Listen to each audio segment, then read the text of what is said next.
पौराणिक कथाओं में कैलाश पर्वत को भगवान शिव का निवास स्थान माना गया है। यह रहस्यमयी पर्वत अपने आप में कई कथाओं को समेटे हैं। शिव पुराण, स्कंद पुराण, मत्स्य पुराण आदि में कैलाश खंड नाम से अलग ही अध्याय है, जिसमें कैलाश पर्वत की महिमा के बारे में बताया गया है। पौराणिक मान्यताएं कहती है कि कैलाश पर्वत के पास प्राचीन धन कुबेर नगरी भी है। हालांकि इसके निश्चित स्थान के बारे में अभी तक कुछ पता नहीं लगाया जा सका है। आज हम आपको बताने जा रहे हैं कैलाश पर्वत से जुड़े वे रहस्य जिनके बारे में आपने पहले नहीं सुना होगा। माना जाता है कि जो व्यक्ति अच्छे कर्म करता है उसे मृत्यु के बाद कैलाश पर्वत पर स्थान मिलता है। यहाँ प्राचीन काल से ही अच्छी आत्माओं का वास माना गया है। साथ ही इस स्थान को अप्राकृतिक शक्तियों का केंद्र भी माना जाता है। इस पर्वत की आकृति एक पिरामिड के समान है और वैज्ञानिक इसे धरती का केंद्र बताते हैं। रामायण में भी इसके पिरानुमा होने के बारे में उल्लेख मिलता है। धरती के इस केंद्र को एक्सिस मुंडी माना जाता है, जिसका वर्णन दुनिया की नाभि या दुनिया के केंद्र बिंदु के रूप में किया जाता है। इसे आकाशीय ध्रुव और भौगोलिक ध्रुव का केंद्र माना जाता है। माना जाता है कि यही वह बिंदु है जहां आकाश धरती से आकर मिलती है।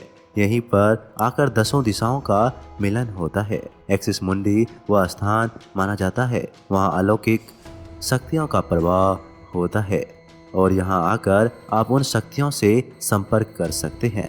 धरती के एक और उत्तरी ध्रुव है और दूसरी ओर दक्षिणी ध्रुव है। दोनों के बीचों बीच स्थित है हिमालय और हिमालय का केंद्र माना जाता है कैलाश पर्वत। कैलाश पर्वत की रचना कंपास के 4 बिंदुओं के समान है।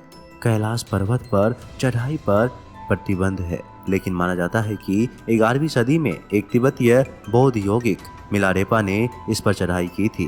कैलाश मानसरोवर शुद्ध पानी की दुनिया की पहली सबसे उच्चतम झील मानी जाती है, जिसका आकार सूर्य के समान है।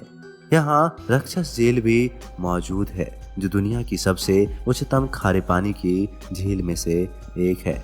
इसका आकार चंद्र के समान माना जाता है। इसको सकारात्मक और नकारात्मक ऊर्जा का स्रोत माना जाता है।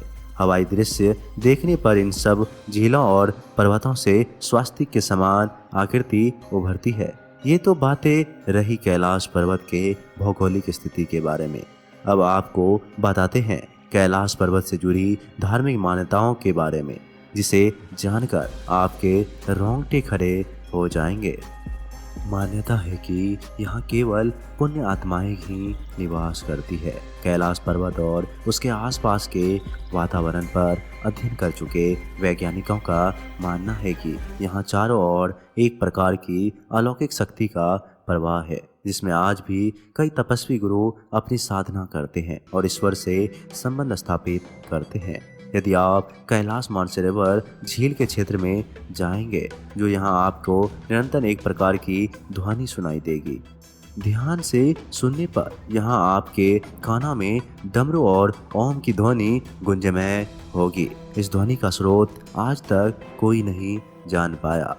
वैज्ञानिकों के शोध के आधार पर यह भी कहा जाता है कि यहाँ पर हवाएं जब पहाड़ से टकराती है और बर्फ पिघलती है तो यह ध्वनि उत्पन्न होती है। इतना ही नहीं, पर्वत के ऊपर आसमान से भी कई बार विशेष प्रकार के दिव्य रोशनी देखे जाने की बात कही गई है। इस पर्वत पर कैलाश पर्वत की 4 दिशाओं से 4 नदियों का उद्गम हुआ है। ब्रह्मपुत्र, सिंधु, सतलज व करनाली। इस नदियों से ही गंगा, सरस्वती सहित चीन की अन्य नदियां भी निकली है।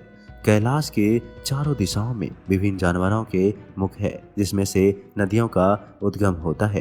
पूर्व में अश्वमुख है, पश्चिम में हाथी का मुख है, उत्तर में सिंह का मुख है, दक्षिण में मोर का मुख है। कैलाश पर्वत और उसके आसपास के वातावरण पर अध्ययन कर चुके रशिया के वैज्ञानिकों ने जब तिब्बत के मंदिरों में धर्म गुरुओं से मुलाकात की तो उन्होंने बताया कि कैलाश पर्वत के चारों ओर एक अलौकिक शक्ति का प्रवाह है, जिसमें तपस्वी आज भी आध्यात्मिक गुरुओं के साथ टेलीपैथिक संपर्क करते हैं।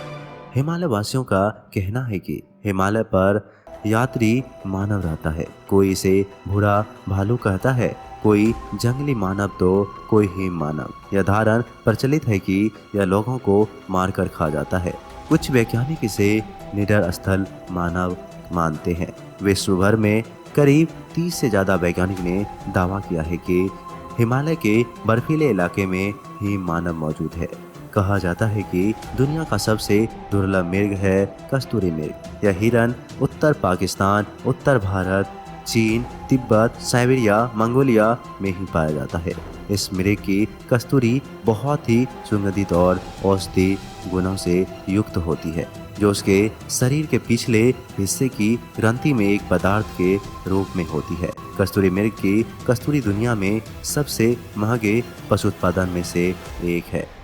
दावा किया गया है कि कई बार कैलाश पर्वत पर 7 तरह की लाइटें आसमान में चमकती हुई देखी गई है। नासा के वैज्ञानिकों का ऐसा मानना है कि हो सकता है कि ऐसा यहाँ के चुंबकीय बल के कारण होता हो। यहाँ का चुंबकीय बल आसमान से मिलकर कई बार इस तरह की चीज़ों का निर्माण कर सकता है। दोस्तों, एक रूसी डॉक्टर ने कुछ साल पहले कैलाश मानसरोवर की यात्रा की थी। उसने दावा किया था कि कैलाश पर्वत वास्तव में एक प्राचीन मानव निर्मित पिरामिड है, जो अनेक छोटे छोटे पिरामिडों से घिरा हुआ है। इसके तार गीजा व टिओथियोआकान के पिरामिडों में से जुड़े हैं। हिमालय पर्वत के समुद्री सतह से 6718 मीटर ऊंचे कैलाश पर्वत को हिंदू, बौद्ध और जैन धर्म के अनुयायी पवित्र पर्वत मानते हैं। हिंदुओं का मानना है कि भगवान शिव का वास इसी पर्वत पर है। यही उन्होंने अपनी समाधि लगाई थी। तिब्बती बौद्धों का मानना है कि परम आनंद के प्रतीक बुद्ध डेमचौक कैलाश पर्वत के अधिष्ठाता देव हैं।